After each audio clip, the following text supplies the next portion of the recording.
Hola, soy Vivi. Quiero darte la bienvenida a esta serie de videos que he preparado especialmente para mis amigos y colegas emprendedores.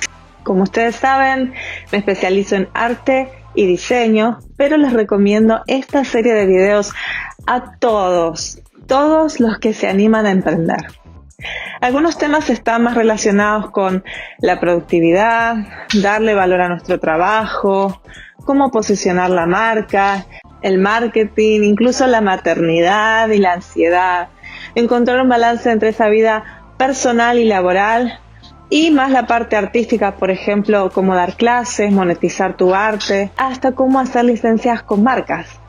Estoy segura que vas a encontrar joyas que te servirán en este camino que es bastante solitario, por cierto. Gracias por acompañarme y espero que toda esta información, consejos y experiencias de estos invitados increíbles sean de mucha ayuda para tu vida y tu emprendimiento. Que lo disfrutes. Hola, ¿qué tal? ¿Cómo están? Quiero darles la bienvenida otra vez a esta serie que estoy especialmente haciendo para emprendedores.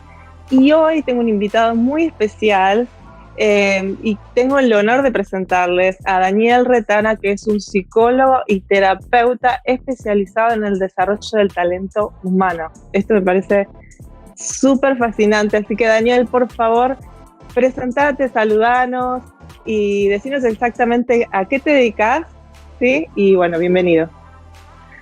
Bueno, Vivi, muchas gracias por la invitación. Saludos a todas las personas que van a ver este video y que también nos están acompañando.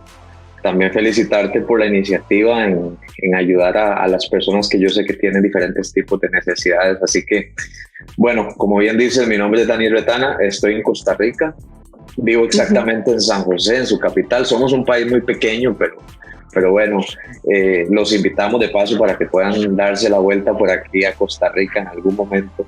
Si tienen deseos de vacacionar, aquí los recibimos con Es muchísimo... hermoso Costa Rica, yo nunca fui, pero es hermoso. Eso, bueno, eso es lo que nos dicen, ¿verdad? Los extranjeros, pero bueno, efectivamente nosotros estamos muy contentos del país que tenemos. Hay de todo lo que uno se puede imaginar, volcanes, ríos, playas, entonces creo que eso llama mucho la atención de las personas que vienen de afuera. Yo no vivo pues cerca de las playas, pero vivimos en la capital, que estamos como a 1 hora, 2 horas de las playas. Pero bueno, me dedico a la psicoterapia individual, psicoterapia de familia, psicoterapia de pareja también. Y bueno, básicamente esa es mi labor. Tengo actualmente una clínica que es donde trabajo. Allí atendemos pacientes de todas las edades, principalmente adolescentes, adultos jóvenes, familias y también parejas. Niños no es de mis especialidades. Tengo algunos otros colegas con los que trabajo ya directamente en psicoterapia con niños y pues bueno, en el último año, 2, 3 años también me he dedicado a la parte del desarrollo organizacional, que es en empresas directamente, con empresas transnacionales, empresas locales, empresas del gobierno, donde hemos podido desarrollar talleres, capacitaciones, programas de desarrollo individual, de formación profesional, mandos de gerencias, etcétera. Entonces, pues me gustan esas dos áreas, la psicoterapia clínica, digámoslo así, en el consultorio, y también la parte empresarial que siempre me ha llamado muchísimo la atención. Eso me pareció súper interesante cuando lo leí en la biografía de tu libro, que eso es como más como un coaching, como un no sé, ¿qué son clases? ¿Cómo lo haces? Bueno, en realidad existe una figura que se llama la psicología organizacional o la psicología laboral, que es un psicólogo dentro de una empresa, ya sea como, digamos, ocupa un rol por decirlo de alguna manera, de especialista en desarrollo humano. Entonces se encarga de todos los programas de desarrollo, no solamente es quien facilita, digamos, los modelos, los planes, de acuerdo a las necesidades que identifican la población de la empresa, y también se encarga de otros asuntos, ¿verdad? Que ya tienen que ver más con la satisfacción laboral, los planes de sucesión, es decir, cómo llevas a una persona de un punto A a un punto B y qué planes necesitas para que la persona se desarrolle en todo tipo de habilidades blandas, habilidades duras, es decir, conocimiento técnico, conocimiento en ciertas ramas, dependiendo de la industria en donde estemos. Entonces, esa es un área que me apasiona. Ya no trabajo directamente en empresa, pero sí asisto como facilitador en algunos cursos, empresas que me llaman o buscan los servicios para formar a sus colaboradores. Eso es fascinante, me encantó. La verdad, no sabía, no conozco a nadie que haya hecho ese trabajo, así que me parece increíble y me parece muy oportuno para la charla que vamos a tener hoy, hablando sobre emprendedores, ¿no? Que estamos tan solos. Claro. Y como a veces digo, las mamás que son emprendedoras están siempre como desesperadas con sus hijos, su emprendimiento, estudiando o haciendo, incluso muchas teniendo un trabajo como empleado y intentando, no sé, soñar con algo propio, están en esa transición. Así que me parece genial. Presten mucha atención a lo que vamos a hablar porque hay muchísima riqueza en lo que Daniel tiene para brindarnos, mucha sabiduría y mucho que se ha preparado. Así que por favor no se pierdan esto. Yo siempre cuento algo que les digo, aprendan de mi error.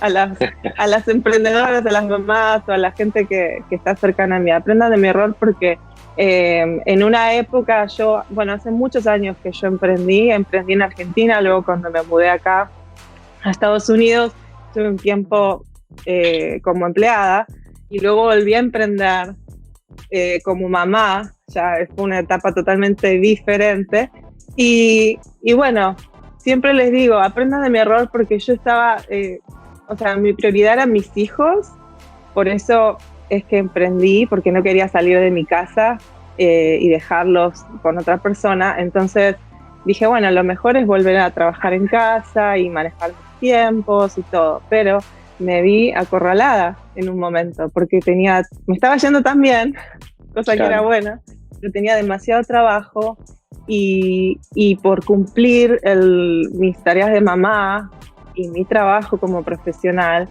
me acostaba a las 3 de la mañana, y al otro día preparar todo, los chicos, la escuela y todo. Entonces llegué a un punto de estrés muy grande que, bueno, me dejó con una migraña 3 días en la cama. Y después de eso, muchas veces tuve migrañas, no podía trabajar, de hecho. Tuve vértigo por meses, no podía manejar, llevar a mis hijos a la escuela. Cuando uno cambia las prioridades o empieza a pensar que puede hacer todo y se descuida a uno mismo, creo que ahí viene el caos, ¿no?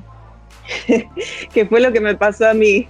Entonces, también sufrí de ataques de ansiedad en esos momentos, perdí clientes, fue un desastre, no podía cuidar ni mi trabajo, ni mis hijos, ni de mí misma. Entonces, pensando en los emprendedores, porque hoy estamos hablando a los emprendedores, tenemos tantas cosas que atender, tantos sombreros que ponernos, además trabajar algunos para nuestros jefes, atender la casa, los hijos, en el caso de las mamás, que a veces se nos van las cosas de las manos. Teniendo esto en mente, ¿qué consejo como profesional le podrías dar a esos emprendedores para manejar su estrés y no llegar al borde del burnout, el famoso burnout? ¿Qué nos puedes decir? O qué en la práctica ha funcionado para tus pacientes.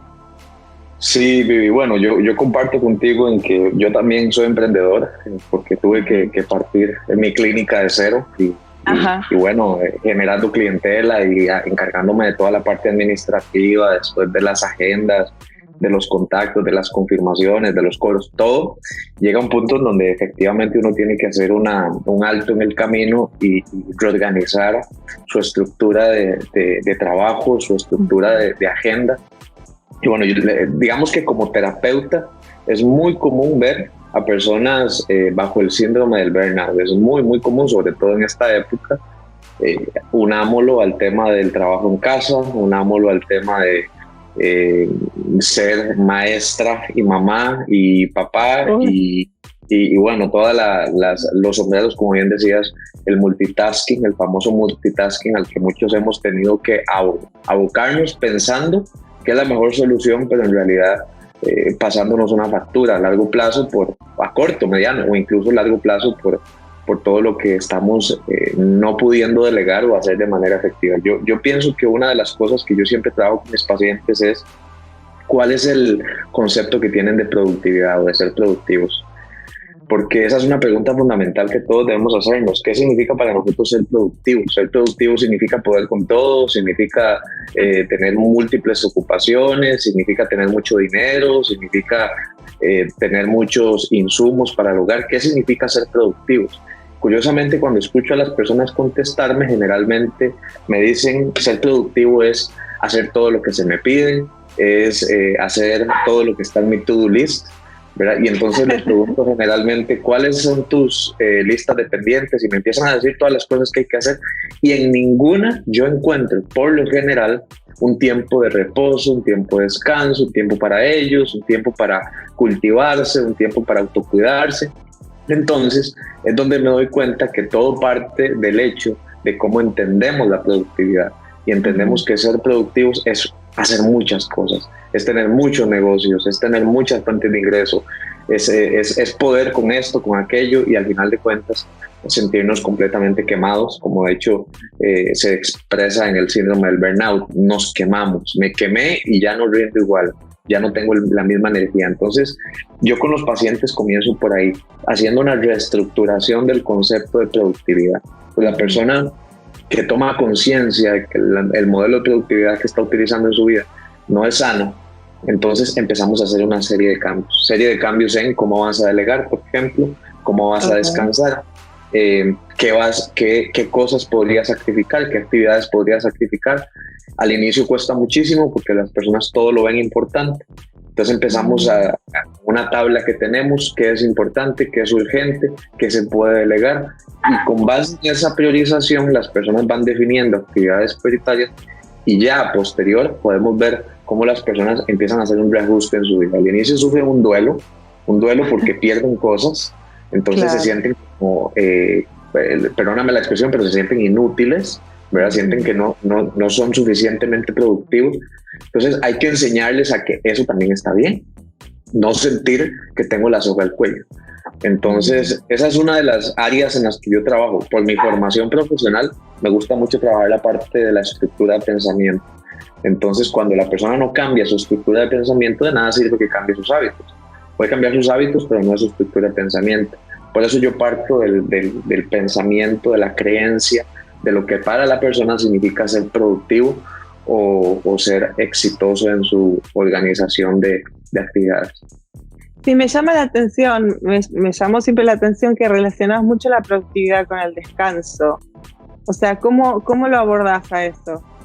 ¿Cómo lo relacionas? Bueno, eso está en base a varios estudios que se han hecho, que he tenido la oportunidad de revisar, que he tenido la oportunidad de estudiar, que tiene que arroja como resultados que las personas que se consideran a sí mismas exitosas tienen una peor calidad de vida, ¿verdad? Generalmente, cuando hablamos de éxito profesional, tienen menos tiempo con su familia, tienen menos tiempo para sí mismos, menos tiempo para tener hábitos saludables. Entonces, a partir de esto, surge una nueva filosofía de trabajo, una nueva filosofía de emprendedurismo, en donde se ve que la persona que es productiva también contempla el descanso como una actividad importante. ¿Para qué? Para que pueda tener un equilibrio, para que pueda tener una recarga de energía, para que pueda tener la capacidad de trabajar en unas áreas de su vida, no dejando algunas descuidadas, porque somos integrales. Entonces, a partir de estos estudios, me gusta mucho trabajar con los grupos sobre la importancia de descansar, la importancia de tener pausas, la importancia de nutrir nuestra parte emocional, nuestra parte familiar, nuestra parte de desarrollo, nuestra parte espiritual.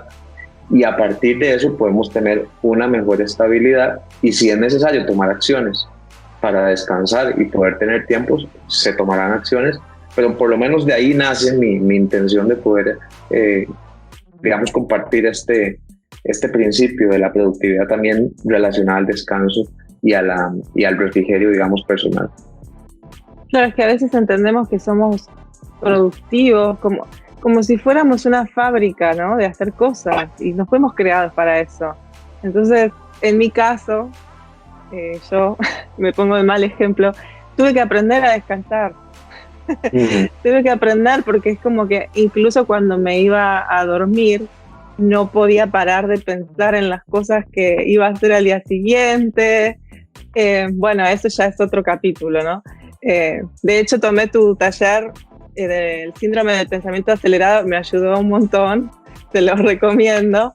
Pero Gracias. bueno, eso también nos lleva a la ansiedad, ¿no es cierto? Ese estrés, ese no poder parar, no poder descansar, la mente incluso, no solo el cuerpo, nos lleva a una ansiedad, cosas que por ahí nunca pasaron, pero nuestra mente está que no puede parar. Eh, Claro. ¿Qué tipo de actividades o cómo podemos abordar eso de una manera de... Yo sé que existe un taller, incluso estás escribiendo sobre el tema, es algo muy amplio, ¿no? Pero así en forma práctica, ¿qué consejos nos podrías dar para ayudarnos en esto del estrés y la ansiedad para un emprendedor? Bueno, sí, en primer lugar, yo creo, Vivi, muy importante que siempre nosotros de manera diaria tenemos que hacer una higiene y una higiene mental, ¿verdad?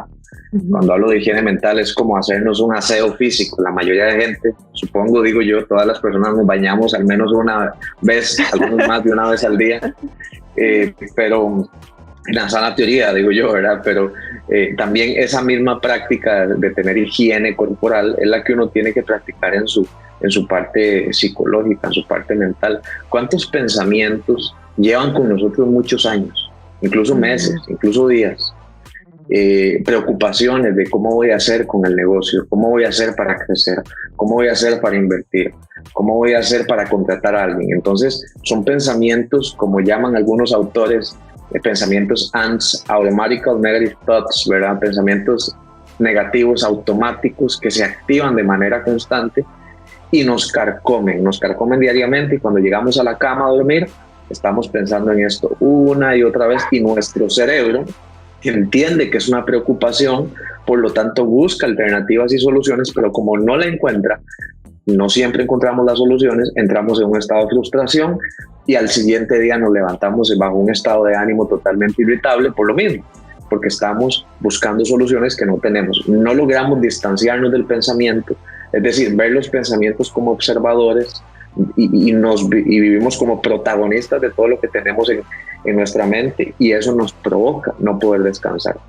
Número uno, hagamos una higiene mental. Haga una lista de todos los pensamientos que son automáticos y negativos. Pensamientos que usted no siempre, o que cada uno de nosotros no siempre, digamos, planeamos tener, pero que aparecen y que son negativos y que nos roban la energía y que nos roban mucha parte de nuestro tiempo productivo. Ahí sí.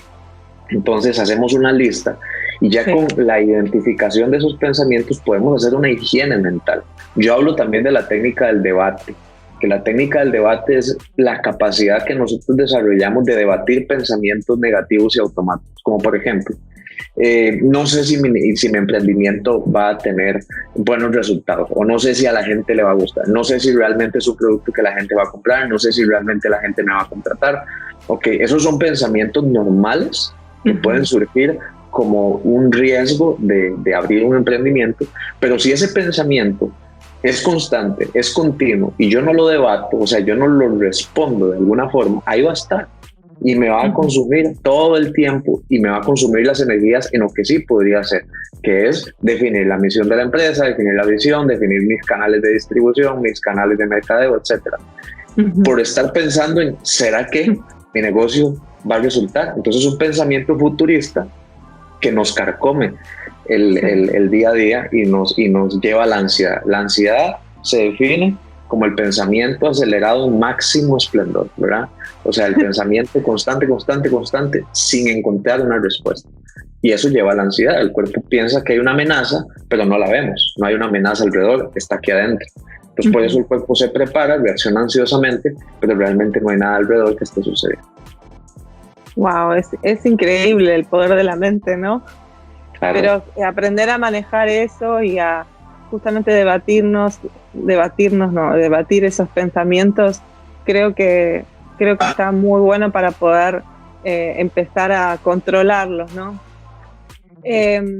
Hay personas que piensan que todo el mundo puede ser emprendedor y hay otras que dicen, no, yo no sirvo para esto. ¿Cómo podrías definir las características del perfil de un emprendedor? Alguien que no tiene miedo a nada, alguien que se arriesga, o qué características debería tener un emprendedor. Qué buena pregunta, Vivi. Verás que me la estuve haciendo estos días también porque he visto emprendedores de muchos tipos. Bueno, no sé si habrá pasado allá en Estados Unidos, en tu país, Argentina, me imagino que también, pero aquí en Costa Rica, una vez que empieza la pandemia, surgen, te digo, 100, 200 emprendimientos alrededor mío, o sea, personas que conocía que iban a vender productos, que iban a dar servicios de marketing, que iban a dar servicios de X o Y cosas. Entonces yo empecé a ver una gran corriente de emprendedores. Muchos de esos emprendimientos siguen hasta la fecha, otros no prosperaron. Entonces, poniéndome a pensar en el perfil del emprendedor, yo creo que todos tenemos algo que emprender en la vida, todos tenemos algo que emprender, todos podríamos poner al servicio de otras personas algo que le puede servir a otros, que pueda atacar una necesidad. Así que yo creo que hay que tener mucho cuidado porque a veces confundimos el ser emprendedor con ese perfil de empresario exitoso, que tiene las ideas muy claras, que sabe hacia dónde va. Sí, efectivamente hay que trabajar en esto, pero hay negocios que empiezan de cosas pequeñas, empiezan de, como bien mencionabas en alguno de tus videos que también he visto, que en medio de estos ataques de ansiedad nació todo lo del lettering y demás. O sea, no necesariamente uno tiene desde pequeño, desde niño, su visión en mente de qué es lo que va a hacer. A veces emprendimientos nacen de la crisis, nacen de las situaciones traumáticas, así que el perfil que yo puedo ver es alguien que tiene algo para ofrecer a otros y que le da sostenibilidad a través de un proceso. Es decir, yo, por ejemplo, mis servicios psicológicos los ofrezco en una plataforma, entonces le doy sostenibilidad a algo que tengo para ofrecer a los demás y que ataca una necesidad específica, pero que no tengo por qué compararme con una empresa, por ejemplo, de desarrollo que tenga 20 años en el mercado, y que es lo que a veces pasa con el emprendedor. Nos comparamos con los que ya tienen muchos años en el mercado, ya tienen mucho recorrido y nos sentimos frustrados porque no vemos los resultados inmediatos. Es cierto eso, la comparación nos mata, ¿no? Yo creo que entre la comparación y el miedo al fracaso son dos cosas que al emprendedor, ¿no?, los tienen así como bastante acorralados, porque yo siempre defino al emprendedor como un soñador, como alguien que está así como, o sea, tiene una meta, un sueño y está solo contra el mundo para alcanzar eso, ¿no? Entonces, ya lo definimos como un miedo, ¿no? Tal vez a fracasar. ¿Cómo podemos enfrentar ese miedo? Bueno, yo siempre digo fracasar es necesario, ¿verdad? Fracasar es necesario y vamos a fracasar. Cuando le digo esto a mis pacientes no siempre les cae muy bien la noticia. Es una profecía que la encontramos en muchas historias de éxito. El fracaso va a aparecer en algún momento de la vida. Vamos a equivocarnos. La pregunta es, ¿qué significa para nosotros fracaso? Fracaso lo vemos como el peor de los escenarios, pero en realidad el fracaso es definido como un error en medio de un proceso. Entonces, si entendemos que los fracasos son parte de la planeación, del caminar en medio de una tarea, me recuerdo bien cuando tuve la oportunidad de salir en medio de, ¿verdad?, con un manual que se escribió y entonces lo publicamos y fracasamos en el primer intento porque cuando se imprimieron un montón de ejemplares y se imprimieron mal. Y eso para nosotros fue una gran frustración por toda una inversión que se hizo. Finalmente no correspondía nada con lo que habíamos planeado desde un inicio. Entonces, eso para nosotros representó una gran odisea, una gran hazaña, por decirlo. Tuvimos que volver a imprimir. Fue un fracaso dentro del proceso, digámoslo de alguna manera. Pero los errores son parte del proceso. La pregunta es, ¿qué significa para nosotros el fracaso? Y si tenemos la capacidad de poder ver el fracaso como parte del proceso, o si es algo a lo que tememos pensando que en todo nos va a salir o todo nos va a ir, digamos, de una manera óptima desde un inicio. No es así, cuesta mucho. cuesta mucho ver que eso suceda, digamos, en el inicio de emprendimiento. Es necesario que hayan recaídas siempre en el proceso de transformación. Exacto, porque si no, no podemos o sea, necesitamos reinventarnos, necesitamos aprender, y si no tenemos fracasos no podemos aprender nunca. Estaba leyendo, no sé dónde lo vi, pero era una frase de Michael Jordan que decía: todos sus tiros que fracasó, o sea, que no metió, todas las oportunidades que había tenido, todos los partidos que perdió, o sea, era un montón de números que yo no me acuerdo, no soy buena para los números, pero decía: por todas las veces que fracasé, por eso es que soy exitoso, porque me di el lujo de poder errar tiros. De poder arriesgarme, e incluso los coaches se arriesgaron y lo pusieron a él, aunque fracasara, ¿no? Entonces ese riesgo y esa oportunidad de reinventarnos me parece genial. Yo, por ejemplo, en la pandemia, mis clientes bajaron un montón. Yo trabajaba como diseñadora freelance, no como nada de lettering. Ese no era mi trabajo antes. De hecho, bueno, después empecé a dar clases de lettering y todo, la comunidad creció. O sea, fue como un poco accidental lo del lettering. pero el tener más tiempo, porque mis clientes no podían contratarme y yo estaba con mis niños en casa y qué sé yo, el tener más tiempo disponible me abrió otras puertas para yo tener tiempo en crear cosas nuevas y hacer cosas que yo soñaba con hacer antes y no podía. Incluso, bueno, hay algunas que todavía no las compartí públicamente, pero se están cocinando y son cosas que me emocionan mucho. Así que yo creo que tenemos que aprovechar las crisis, los fracasos y los momentos en que parece que no pasa nada para ver otras oportunidades, para crecer y para aprender. Así que me encanta todo lo que estás diciendo, creo que es súper, súper importante, Daniel. Ahora, decime, ya que hablaste de que somos integrales, ¿pensás que hay alguna fórmula mágica que nos puedes regalar para tener ese estilo de vida saludable, a la vez ser productivo siendo un emprendedor? Bueno, yo creo que mucha de la vida de un emprendedor es prueba y error. Por lo menos así lo he vivido yo. Ajá. Yo empecé, me recuerdo, hace más o menos 6 años en la parte clínica, atendiendo en una sala de una casa con un sillón, una silla y un florero, ¿verdad? Ese era mi spot. Conforme el tiempo fue pasando, me recordaba de todas las clases universitarias que nos decían: las paredes tienen que ser de tal color, tienen que comprar un sillón que sea suficientemente confortable, tenga anotaciones en todas las sesiones, y poco a poco uno va pues implementando en su vida diferentes, por decirlo así, elementos que le permitan a uno tener su emprendimiento en un mejor estado. Al día de hoy, gracias a Dios, como bien te pasa a vos, has tenido un crecimiento. Gracias a Dios ha habido un crecimiento también en la consulta clínica y demás, y poco a poco uno va transformando el estado inicial en algo, digamos, más alineado a las circunstancias en las que uno se encuentra. Yo creo que ese es un principio que yo siempre le recomiendo a los emprendedores. La mejora continua tiene que existir en todo momento, ¿verdad? O sea, es un proceso constante.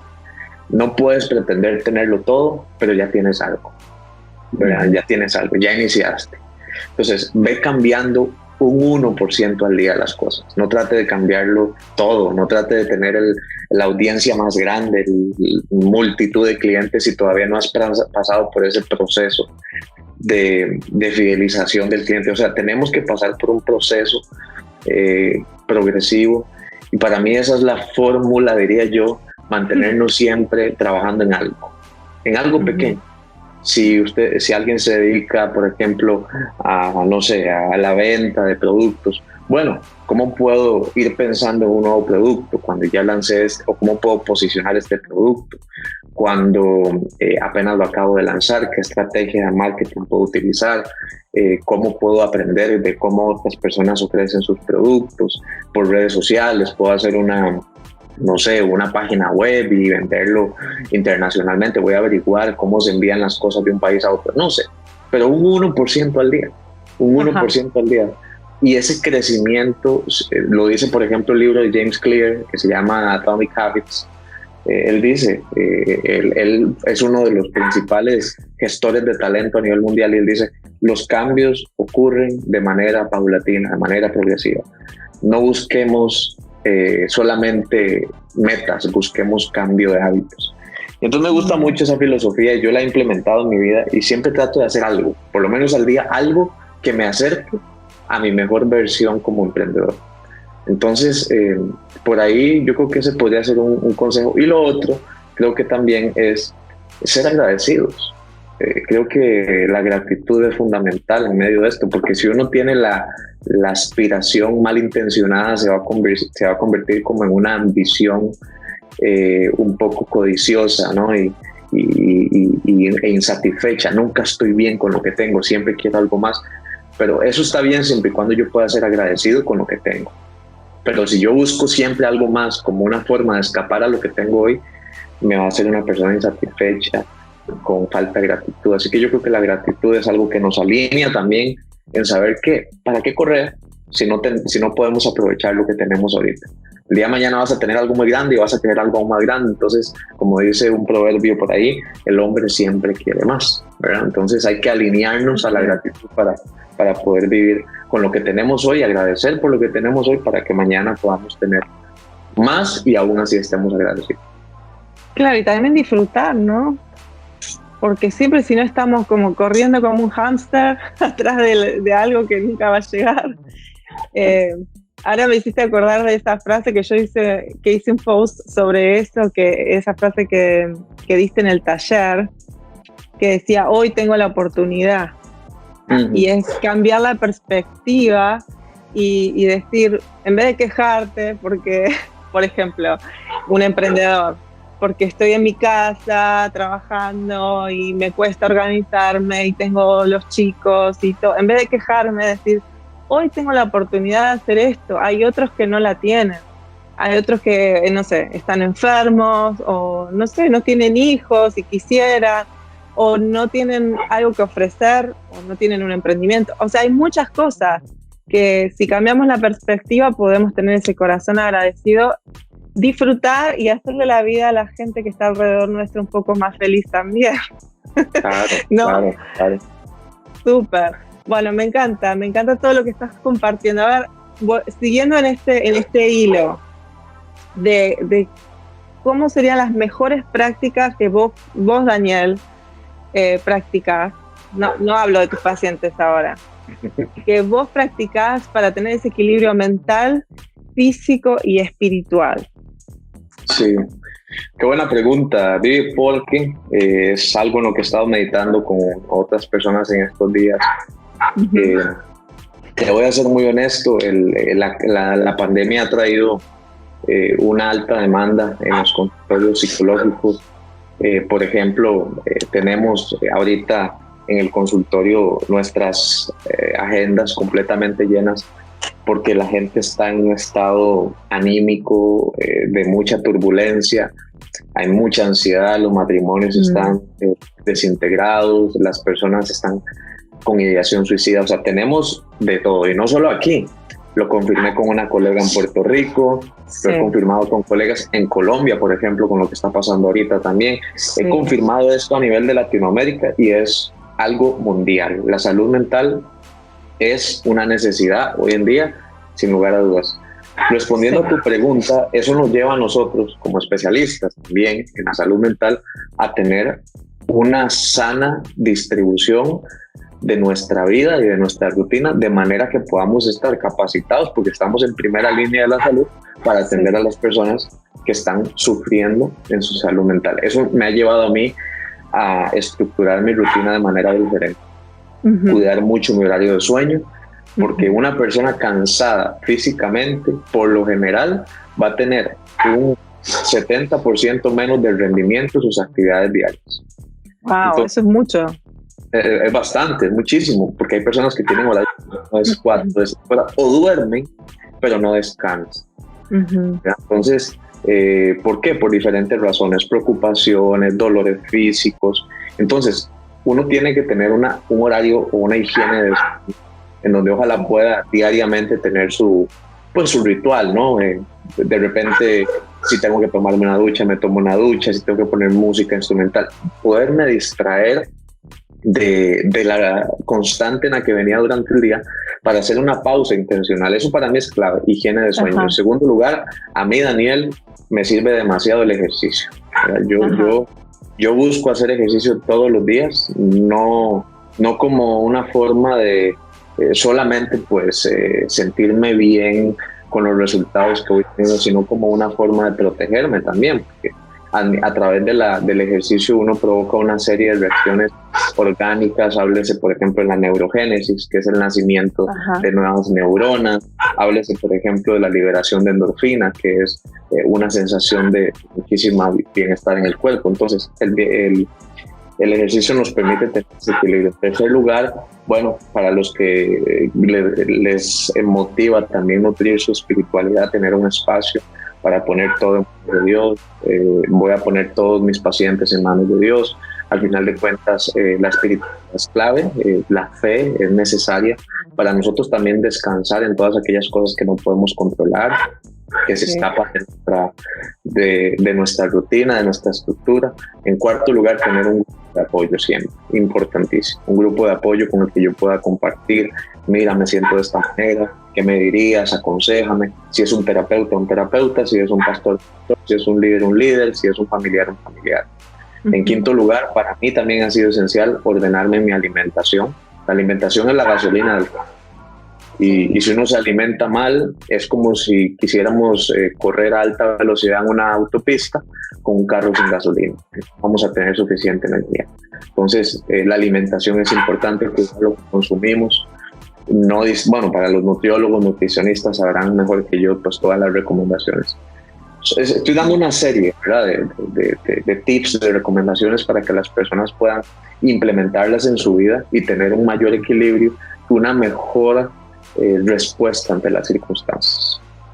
Súper completo, la verdad. No esperaba que digas todo eso, pero sí, son cosas que yo he practicado para poder salir de mi locura de estrés. Así que sí, concuerdo totalmente con vos.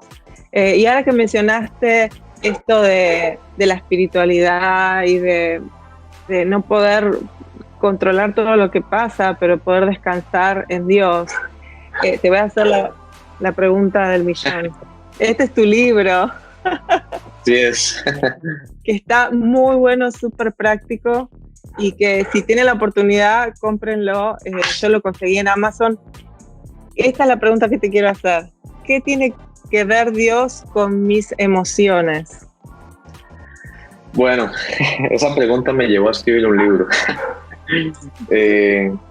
Mira, yo creo que es una de las preguntas más importantes y quiero contar tal vez otra historia para poder poner en contexto brevemente. Sí. Y es que todo este libro, ¿verdad?, que también tengo por aquí, nace de una crisis, ¿verdad? Nace de un vacío emocional, de un diagnóstico psiquiátrico en mi caso, de un momento en mi vida de mucho estrés, de mucha tensión, donde no sabía qué me estaba pasando, y entonces caigo durante varios años en varios episodios de ansiedad, y eso me lleva a desarrollar un trastorno de ansiedad generalizado, que significa, en palabras muy sencillas, sentirse perturbado y angustiado todo el tiempo, como si algo extraño o malo estuviese pasando. Entonces, eso me pasó por muchos años, y entonces ahí empecé una gran lucha contra Dios. ¿Por qué me pasa esto? No entiendo.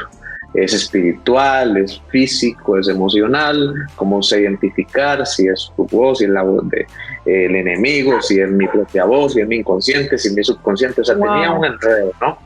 Y entonces, después de mucho tiempo de lidiar en esta área de mi vida, me encontré con una historia en la Biblia, pero fue como si se me hubieran abierto los ojos para ver a un Jesús que yo nunca había visto. Siempre había visto a un Jesús, pues no te voy a mentir, a pesar de que era evangélico desde niño, pues un Jesús muy religioso, un Jesús muy ortodoxo, un Jesús muy conservador, muy lejano, ¿no? Entonces, cuando yo me encuentro una historia narrada por otro autor a mí se me abren los ojos y digo, claro, pues Jesús tuvo indicios de ataques de ansiedad. Cuando dije esto en un grupo, mucha gente me abrió los ojos y me dijo, de hecho una persona me dijo, ¿cómo crees que con tu nivel de inteligencia estás juzgando la inteligencia de Jesús? Y yo dije, bueno, no, simplemente lo estoy analizando de acuerdo a lo que hay ahí. Y veo que Jesús tiene reacciones ansiosas, entonces me logro identificar con él y digo, claro, Dios tiene mucho que ver con las emociones.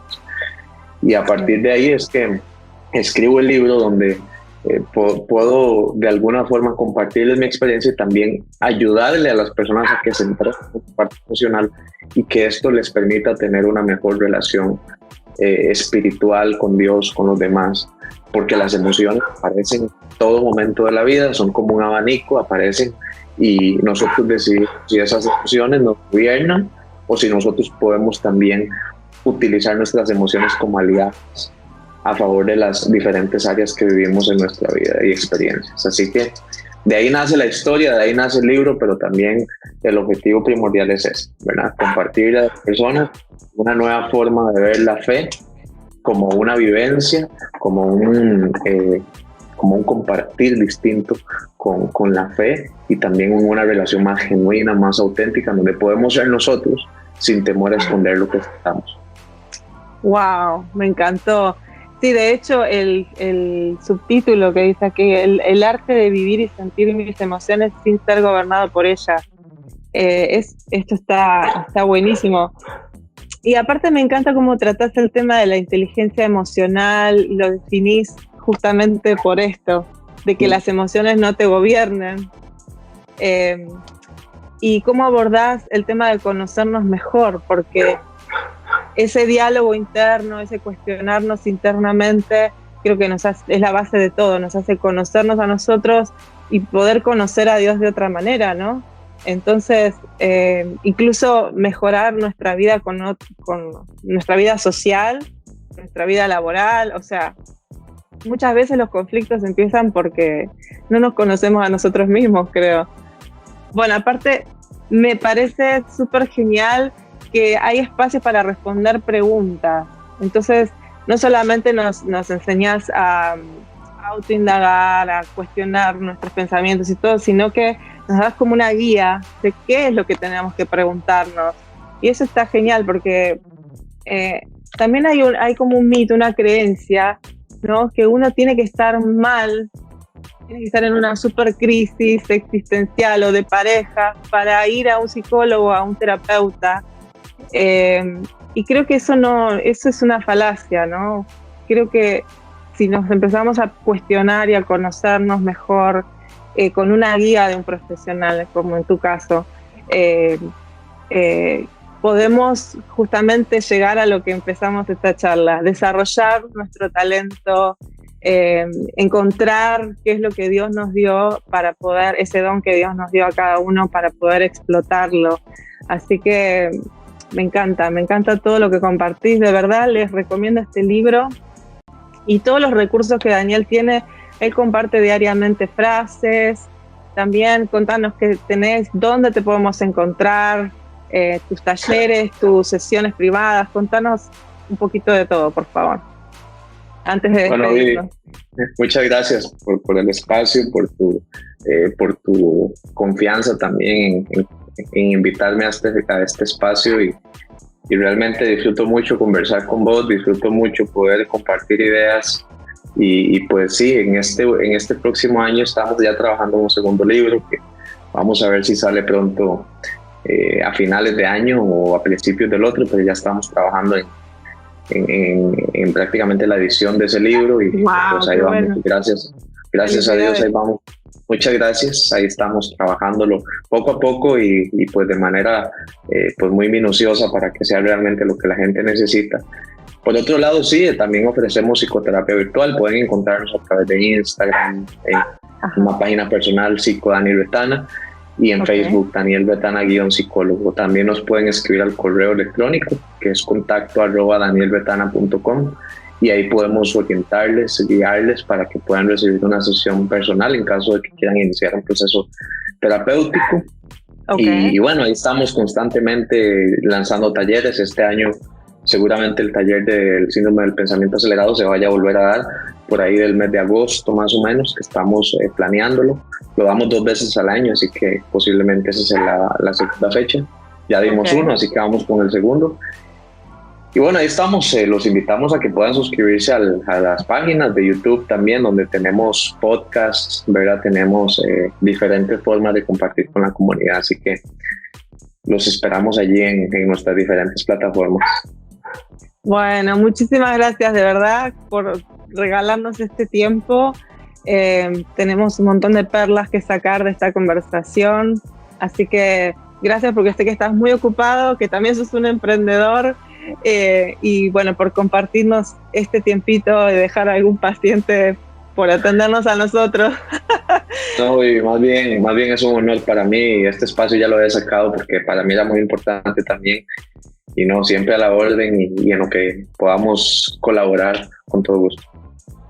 Sí, no, el placer es mío, y mi idea con estos videos es conectar a los emprendedores desesperados, como dije al principio, con profesionales, con gente que tiene respuestas como vos.